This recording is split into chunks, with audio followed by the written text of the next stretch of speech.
मैंने अपनी last 2 videos में रे और कार्ल नाम की 2 आत्माओं का ज़िक्र किया था। किस तरीके से वो एक दूसरे की लाइफ में उनके जीवन के सबक सीखने के लिए रोल प्ले कर रही थी। उन दोनों आत्माओं ने काफ़ी हद तक इस रोल को जीते हुए, अपने उस रिश्ते को जीते हुए अपने सबक को सीखा, लेकिन जो कुछ बाकी रह गया वो आज वो इस जन्म में भी सीख रही हैं। यानी कुछ लेसन जो अधूरे रह जाते हैं वो फिर नेक्स्ट बर्थ में भी पूरे होते हैं। जैसे इस दुनिया में भी आप देखते हैं कि कुछ बहुत ही एकांत पसंद लोग होते हैं। यहाँ पे मैं सच्चे सन्यासियों की बात कर रही हूँ। मैं उन लोगों की बात नहीं कर रही जो बहुत बड़े सन्यासी होने का दिखावा करते हैं। मैं उन लोगों की बात कर रही हूँ जो सही मायनों में इस चीज़ को, अध्यात्म को समझने की इच्छा रखते हैं, गहराई से रखते हैं, जो अपने आप को बिल्कुल अकेला कर लेते हैं। कई तो ऐसे हैं जो हिमालय पर जाकर तपस्या भी करते हैं, बड़े बड़े अपने जीवन में इस तरह के कार्य वो करते हैं। इस तरह के जो लोग होते हैं ये अधिकतर ये वो आत्माएं हैं जो किसी विशेष फील्ड में कुछ विशेष महारत रखती हैं। आत्मा लोक में भी अगर इस धरती पर वो अकेले मनन चिंतन कर रही हैं, अपने आप को अकेला रख के वो गहरे मनन चिंतन में, कुछ खोजबीन में अगर इस धरती पर लगी हुई हैं, तो वो इस तरह की आत्माएं हैं जो आत्मा लोक में भी कुछ इसी तरह से एकांत में रहते हुए कार्य करना पसंद करती हैं। कुछ लोग होते हैं ना इस जीवन में भी सीधा वो किसी बड़े से काम में जूझ जाते हैं, उसमें हाथ डाल लेते हैं, फिर चाहे वो उसके लिए उन्हें कितनी ही मेहनत करनी पड़ जाए, वो अपना टारगेट बहुत ऊंचा रख लेते हैं। इस तरह के बहुत सारे लोग हमारे जीवन में, हमारे आसपास होते हैं। बस ये जो बहुत ज़्यादा एकांत प्रिय आत्माएं हैं, ऊंचे दर्जे की आत्माएं, ये भी कुछ इसी तरह की होती हैं जो कम समय में अधिक हासिल करने की इच्छा रखती हैं। और वो आत्माएं जो आत्मालोक में रहते हुए भी एकांत में रहकर अपने मनन चिंतन द्वारा अपने आप को ऊंचा उठाने की कोशिश करती हैं, ये इस धरती पर भी एकांत में रहना पसंद करने वाली आत्माएं ही होती हैं। और इनमें कोई एक्स्ट्रा ऑर्डिनरी खूबी भी जरूर होती है। डॉक्टर न्यूटन के शब्दों में बोलूं तो उन्होंने बोला कि इस तरह की जो एकांत पसंद आत्माएं होती हैं, ये लोग इस जीवन में भी बहुत हद तक एक सही मायनों वाले सन्यासी का रोल प्ले कर रही होती हैं। वो कहते हैं कि मैंने इस धरती पर ऐसी बहुत सारी आत्माओं को सन्यासी का रोल प्ले करते हुए देखा है। और ये जो वो अपने लिए शांतिपूर्ण जीवन का चुनाव करती हैं, ये जो उनका मानसिक मनन चिंतन है, उसकी ओर जो उनका झुकाव होता है, इसके कारण है। और इस तरह के जो आत्माएं होती हैं, ये आत्मा लोक में एकांत में रहने की इच्छा रखते हुए, शुद्ध विचारों की सीमाओं के अंदर रहते हुए, उस सत्ता को, उस जिसे हम ईश्वर कहते हैं, उस सत्ता को स्पर्श करने की कोशिश करते हैं। इसकी जो चाहत है वो उन्हें ऐसा करने के लिए मजबूर करती है। और इस तरह के बहुत सारे लोग भी हैं जो ये कहते हैं कि उन्हें बहुत सारे सफलता के क्षणों का अनुभव भी हुआ है। यानी जो इच्छा उनकी रही उस परम सत्ता को महसूस करने की, उसके कुछ एक क्षण उन्होंने जिए भी हैं, इस धरती पर भी जिए हैं, आत्मलोक में भी जिए हैं, जब वो ये कह सकते हैं कि हमने उस परम सत्ता का आभास पाया है, उन क्षणों को जिया है। जैसे हम कहते हैं परमात्मा को, परम सत्ता, उस परमात्मा को छूने की, पाने की, उसे समझने की जो इच्छा है, उन क्षणों को हमने जी के देखा है। ये इस तरह के लोग होते हैं, इस तरह की आत्माएं हैं।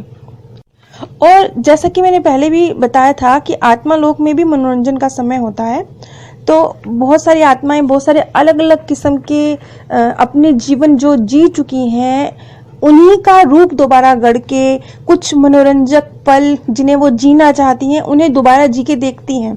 इस तरह के पल होते हैं आत्माओं के, आत्मालोक में आनंद बनाने के पल जिसे आप कह सकते हैं, वो मनोरंजन के क्षण होते हैं। और वो बहुत सारे ऐसे क्षण भी होते हैं जैसे बच्चे खेलते हैं तो वो आपस में कहते हैं ना कि मेरी गुड़िया से तेरे गुड्डे की शादी हो गई, अब हम घर घर खेल रहे हैं। ऐसे बच्चे जैसे खेल खेला करते थे, इस तरह के खेल भी आत्माएं आत्मा लोक में खेलती हैं, जैसे कि वो धरती पर खेल रही हैं। ये बच्चों के खेल की तरह है, लेकिन ये आत्मा लोक में आत्माओं का खेल है। और भी बहुत सारे अलग अलग जिनका जिक्र मैंने पहले भी किया, बहुत सारे ऐसे क्षण भी होते हैं जब अवकाश के क्षण होते हैं, और वो आत्माएं जो इस धरती पर जीव जंतुओं से किसी भी विशेष, जैसे किसी घर का कोई उनका कुत्ता है, बिल्ली है, जिससे उनका बहुत गहरा लगाव था, एक बहुत गहरा कार्मिक कनेक्शन था, अब वो अलग आत्मा लोक में है। लेकिन जब अवकाश के क्षण मिलते हैं आत्मा को, तो वो चाहती है कि उसको मौका मिलता है कि जो उसका प्रिय जीव था, जिस प्रिय जीव की आत्मा को, कुत्ते को, बिल्ली को वो प्यार करते थे इस जीवन में, उसको भी वो मिलना चाहते हैं। तो इन अवकाश के क्षणों में वो मौके भी उन्हें मिलते हैं, जब कुछ वक्त के लिए, क्योंकि जानवरों का लोक अलग होता है, तो वो कुछ वक्त के लिए उनसे मिल सकते हैं। और भी बहुत सारे अनेक ऐसे पल होते हैं जिनका जिक्र मैंने कई बार किया है और आगे भी मैं डिटेल में करूंगी। लेकिन ये जो सन्यासी की तरह बहुत शांत आत्माएं होती हैं, एकांत में रह के मनन चिंतन करने वाली आत्माएं होती हैं, ये इन मनोरंजन की अवधियों को पसंद नहीं करती। ये इन मनोरंजन के क्षणों को जीना पसंद नहीं करती। जैसे कुछ खास बच्चे, छोटे बच्चे होते हैं ना, अगर उनमें कुछ एक्स्ट्राऑर्डिनरी क्वालिटी है, तो आपको कई बार वो बहुत एकांत में भी रहते हुए और आम बच्चों की तरह ना खेलते हुए दिख जाएंगे। बस ऐसे ही समझ लीजिए कि वो आत्माएं भी जो इस जीवन में भी एक सच्चे सन्यासी का रोल प्ले कर रही हैं, उस आत्मा लोक में भी ये जो मनोरंजन के क्षण होते हैं, इनसे बचती हैं, इनको नहीं खेलना चाहती हैं, बल्कि इस क्षण को भी वो अब मनन चिंतन को करते हुए बिताना ज्यादा पसंद करती हैं। लेकिन इस सब के बावजूद इतनी उदासीनता है, जबकि कोई ये शामिल नहीं है किसी भी मनोरंजन के खेल में, इन सब के बावजूद किसी विशेष क्षेत्र में ये बहुत अधिक योगदान देती हैं, क्योंकि इनमें कोई ना कोई एक्स्ट्रा खूबी जरूर होती है। और ये जो मनोरंजन के क्षण होते हैं, जो आत्माएं खेलती हैं जिन क्षणों में आत्मा लोक में, इसमें बहुत सारे क्षण ऐसे भी होते हैं जब आत्माओं को ये मौके मिलते हैं कि वो अपनी दो जो जिंदगियां हैं, अभी उन्होंने पुनर्जन्म नहीं लिया है, तो इसके बीच में वो धरती पर एक अदृश्य प्राणी के रूप में भी जा सकती हैं, और जो उनका पिछला भौतिक वातावरण रहा है उसका एक बार फिर से अनुभव प्राप्त कर सकती हैं। ये ऐसा है कि अवकाश के क्षणों में आत्मा अपना पिछला जीवन जिस स्थान पर जी के गई है, जिन लोगों के बीच में जी के गई है, जिस भौगोलिक वातावरण में जी के गई है, उसे अगर वो फिर से जीना चाहती है, अनुभव करना चाहती है, तो वो इन अवकाश के क्षणों में ऐसा करती है। लेकिन इसके लिए एक समय निर्धारित होता है, और अपने निर्धारित समय पर फिर उन्हें वापस भी आना होता है। और अनेकों अनेक ऐसी आत्माएं भी होती हैं जो अवकाश के लिए नहीं, आनंद के लिए नहीं, धरती के जीवन का एक बार फिर से अनुभव करने के लिए नहीं, बल्कि जिन लोगों से वो प्रेम करती रही हैं, उनकी सहायता के लिए, उनके सानिध्य के लिए, उनके आराम के लिए, उसके लिए धरती पर आती हैं। अब क्योंकि ये दुनिया दिन प्रतिदिन बहुत तेजी से बदल रही है, तो लेकिन जो क्षण हम जी रहे हैं, ये ऊर्जा के क्षण, जो हम ऊर्जा क्रिएट कर रहे हैं, जो हम जी रहे हैं, इसकी मौजूदगी है। ये जो क्षण है, ये ऊर्जा के क्षण, चाहे कितना मर्जी परिवर्तन हो जाए, ये दुनिया बदल जाएगी, सब कुछ धीरे धीरे बहुत तेजी से बल्कि बदल रहा है, तो ये जो ऊर्जा के क्षण हैं, ये एक तरह से जैसे बर्फ में आकृतियां जम जाती हैं, कुछ इस तरह से ये ऊर्जा के क्षण जम जाते हैं और फिर वो जस के तस होते हैं। और इन ऊर्जा के क्षणों को, जो बर्फ की तरह जमे हुए हैं, जो वो ऑलरेडी जी चुकी हैं, जो जस के तस हैं, आत्मा चाहे तो फिर से उन ऊर्जा के क्षणों को जीने का प्रयास कर सकती है, करती है। और ये जो होता है, ये भौतिक समय की परिधियों से परे होता है। इसके ऊपर समय की पाबंदी नहीं होती, इसके ऊपर समय चक्र लागू नहीं होता। अब एक आत्मा अगर अपना 1000 साल पहले जिया हुआ जीवन जी के देख रही है, ये हम नहीं समझ सकते। हमारे लिए समय खत्म हो चुका है, हम इस धरती पर हैं। उनके लिए वो ऊर्जा के क्षण जम चुके हैं, जिन्हें वो जब चाहे तब जी सकती हैं। वो सेव है उनके लिए। और ऐसी ढेरों ढेर आत्माएं हैं जो आती हैं धरती पर और अपने ही जहां पहले वो बसेरे उनके रह चुके हैं उन्हीं स्थानों के आसपास घूमना फिरना पसंद करती हैं। अब इस बात को मैं थोड़े अलग अंदाज में बाद में भी एक वीडियो में ज़रूर अलग से मुझे सेपरेट वीडियो बनानी पड़ेगी जहां मैं डिटेल में इस बात को एक्सप्लेन करूंगी, क्योंकि आज दिन तक इतने गलत तरीके से इस बात को एक्सप्लेन किया गया है कि आप लोगों के मनों में हम इतना गलत इस बात के लिए डाला गया है कि चाह कर भी हम इस चीज को तोड़ नहीं पा रहे हैं। आपने देखा होगा कि मैं अपनी वीडियोस में कभी भी भूत लफ्ज का इस्तेमाल नहीं करती हूँ। मैं कभी भी भूतों की डरावनी किससे नहीं सुनाती हूँ। अब बहुत सारे लोग हैं जो ऐसी बात बोलेंगे कि आप हमें ऐसे एक्सपीरियंस हुए हैं, वो ये बोलेंगे। हकीकत बिल्कुल अलग है, हकीकत कुछ और है। उनको ये एक्सपीरियंस क्यों हुए हैं, इसके पीछे रीजन क्या है, ये मैं किसी अलग वीडियो में डिटेल में बताऊंगी। लेकिन ये चीजें एग्जैक्टली वैसी बिल्कुल भी नहीं है जैसा आप इन्हें सोचते हैं।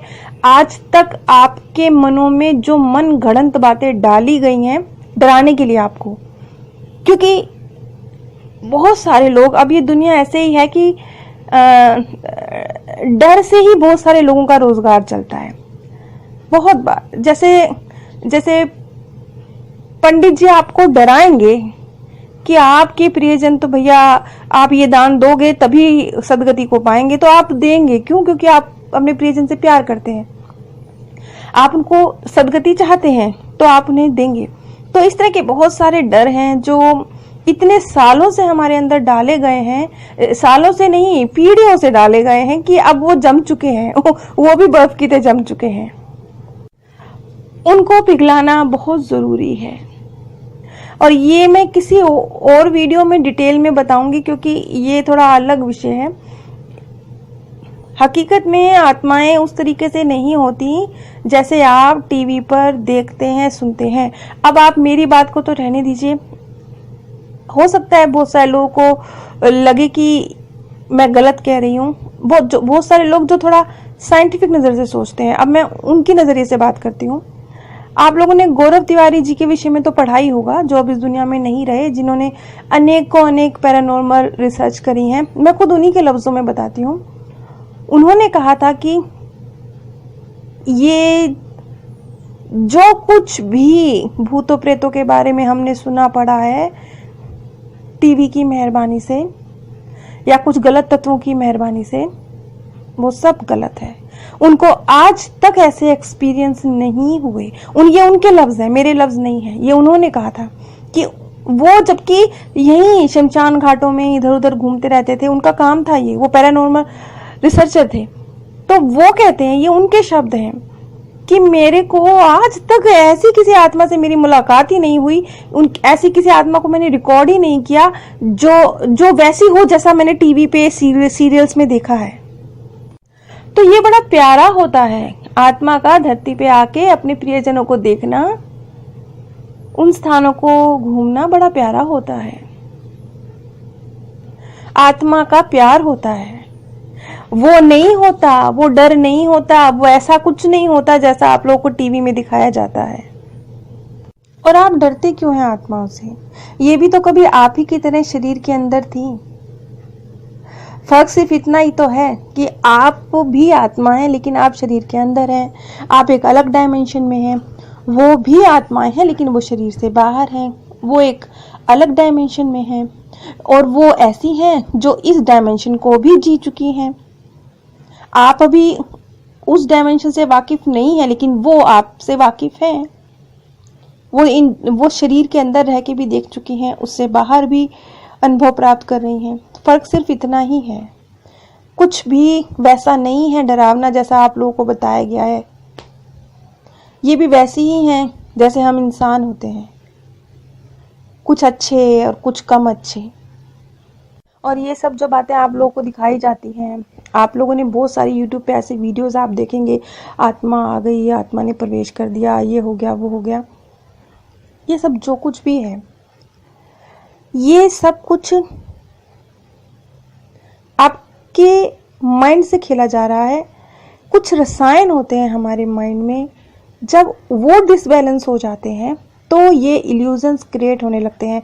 हमारे माइंड का एक फिल्टर होता है, जब वो फिल्टर खराब हो जाता है तो वो सच और झूठ के बीच का जो फर्क है समझना बंद कर देता है, अपनी भावनाओं को ही सच समझने लगता है। ये उन व्यक्तियों के साथ होता है।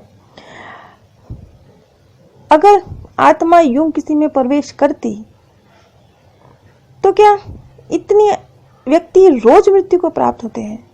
वो बड़ी आसानी से, कितने लोग रोज मर्डर होते हैं, क्यों नहीं वो किसी और शरीर में बड़ी आसानी से घुस के बता देते कि इसने हमारा मर्डर किया है? कभी ऐसा हुआ है? कभी नहीं हुआ है। ये क्यों होता है? ये बहुत एक, क्योंकि माइंड अपने आप में बहुत बड़ी चीज है। आत्मा अगर एक बहुत बड़ा रहस्य है